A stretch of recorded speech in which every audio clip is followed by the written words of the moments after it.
साथियों, आज की इस कहानी में एक प्रेमी अपनी प्रेमिका के घर मिलने के लिए जाता है। दोस्तों, जो प्रेमिका के परिवार वाले होते हैं वो प्रेमी की डंडों से पीट पीट कर हत्या कर देते हैं। दोस्तों, आज की जो कहानी है वो है रीवा की। मध्य प्रदेश में एक जिला पड़ता है रीवा, और उस जिले में एक थाना पड़ता है वेंकटपुर, और उस थाना क्षेत्र में एक गांव पड़ता है कसिहाई। दोस्तों, उस गांव का रहने वाला एक व्यक्ति होता है, जिस व्यक्ति का नाम होता है सुखीनंद। दोस्तों, जो सुखीनंद होते हैं उनकी पत्नी का नाम होता है करुणा देवी। दोस्तों, जो सुखीनंद होते हैं वो टेम्पू चलाकर अपने घर का खाना जो खर्चा होता है उसको चलाया करते थे। दोस्तों, इस घटना से लगभग 5 साल पहले जो सुखीनंद होते हैं उनके गांव का ही एक अन्य व्यक्ति होता है, जिस व्यक्ति का नाम होता है उपेंद्र पटेल। दोस्तों, उपेंद्र पटेल का जो सुखीनंद की पत्नी होती है जिसका नाम होता है करुणा देवी, उनके साथ प्रेम प्रसंग शुरू हो जाता है। दोस्तों, यह प्रेम प्रसंग कैसे शुरू होता है? जो करुणा देवी होती हैं वो उपेंद्र पटेल के एक चाचा होते हैं जिनका नाम होता है अरविंद। दोस्तों, उनके मकान पर किराए पर रह रहे थे।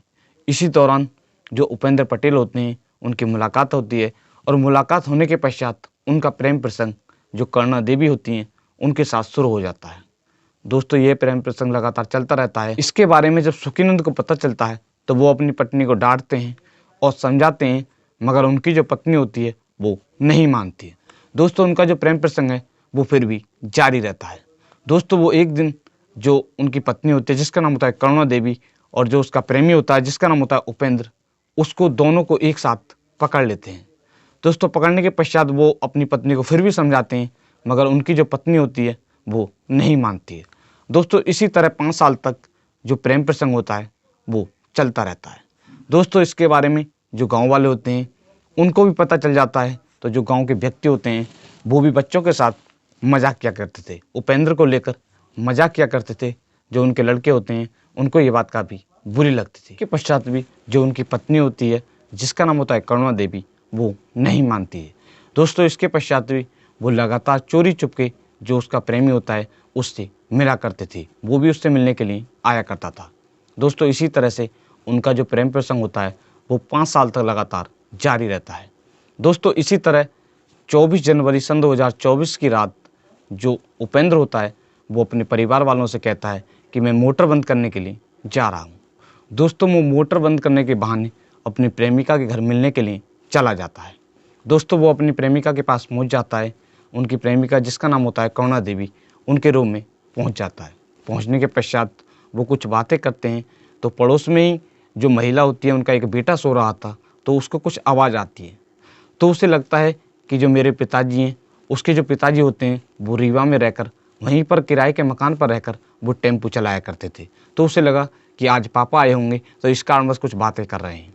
दोस्तों, वो वहाँ से उठकर वहाँ देखने के लिए जाता है, तो वहाँ पर जाकर देखता है तो वहाँ पर जो उपेंद्र होता है उसको उपेंद्र दिखाई देता है।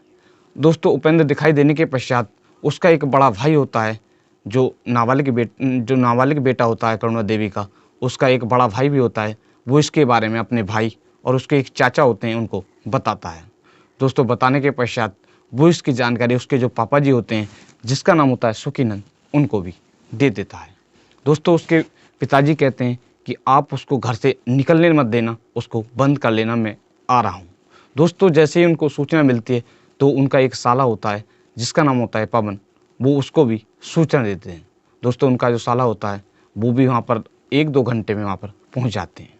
दोस्तों, इतने ही जैसे ही फ़ोन कटता है उसके पिताजी का, तो वो उसको बाहर से जो कमरा होता है उसको बंद कर देता है, और जो उपेंद्र होता है वो अंदर से दरवाज़ा खटखटाता रहता है कि दरवाज़ा खोलो खोलो, शोर मचाता है, लेकिन वो दरवाज़ा नहीं खोलते हैं।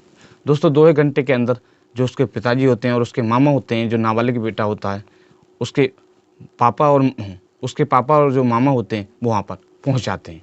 पहुँचने के पश्चात वो सब मिलकर डंडे से उसकी पीट पीट कर हत्या कर देते हैं। हत्या करने के पश्चात वो उसके शव को घर से 200 मीटर की दूरी पर एक नहर पड़ती है, उस नहर में ले जाते हैं, और नहर में ले जाने के पश्चात वहाँ पर फेंक देते हैं। दोस्तों, जिससे कि किसी भी व्यक्ति को उन पर शक ना हो और जो शव है वो नहर में बहकर आगे चला जाए। फेंकने के पश्चात वो वहाँ से सभी अपने घर आ जाते हैं। आने के पश्चात उसके जो पिताजी होते हैं वो भी अपने काम के लिए जिस तरह से रोज़ काम किया करते थे वो वहाँ से रीवा के लिए रवाना हो जाते हैं। दोस्तों सभी उसी तरह जिस तरह रोज़ काम किया करते थे उसी तरह अपने अपने काम पर लग जाते हैं। दोस्तों इसके पश्चात 27 जनवरी सन 2024 की सुबह लगभग 8 या 9 बजे का समय होता है। गांव के कुछ व्यक्ति उस नहर की तरफ से गुजर रहे थे।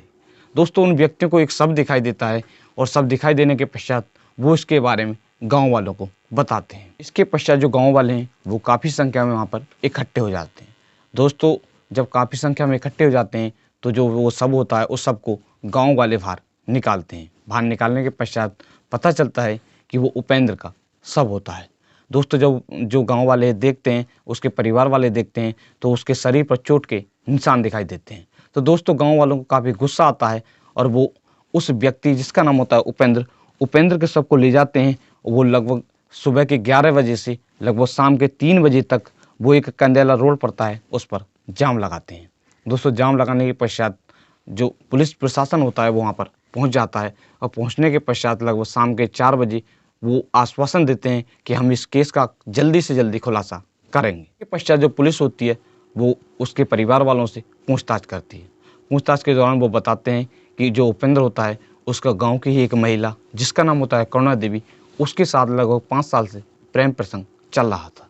दोस्तों जो पुलिस होती है जो उपेंद्र का फ़ोन होता है उसकी कॉल डिटेल निकालती है और कॉल डिटेल में पता चलता है कि उसका गाँव की एक महिला जिसका नाम होता है करुणा देवी, उसके साथ प्रेम प्रसंग चल रहा था।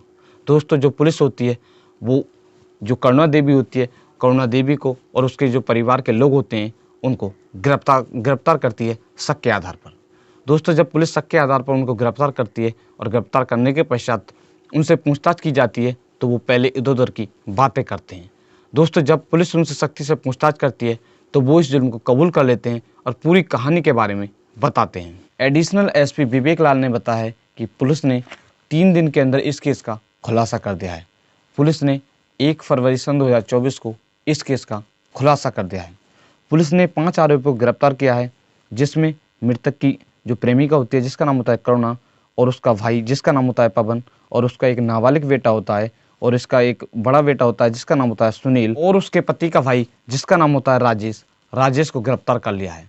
पुलिस ने फिलहाल में 5 आरोपियों को गिरफ्तार कर लिया है और जो छठा आरोपी है वो फिलहाल में फरार चल रहा है।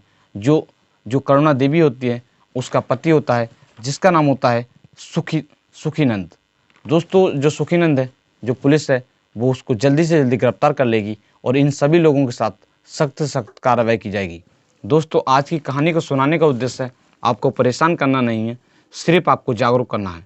दोस्तों अगर आप हमारे यूट्यूब चैनल पर पहली बार आए हो तो चैनल को सब्सक्राइब करें, वीडियो को लाइक करें और शेयर करें। दोस्तों मिलते हैं आपको नेक्स्ट कहानी के साथ, बने रहेगा हमारे चैनल पर।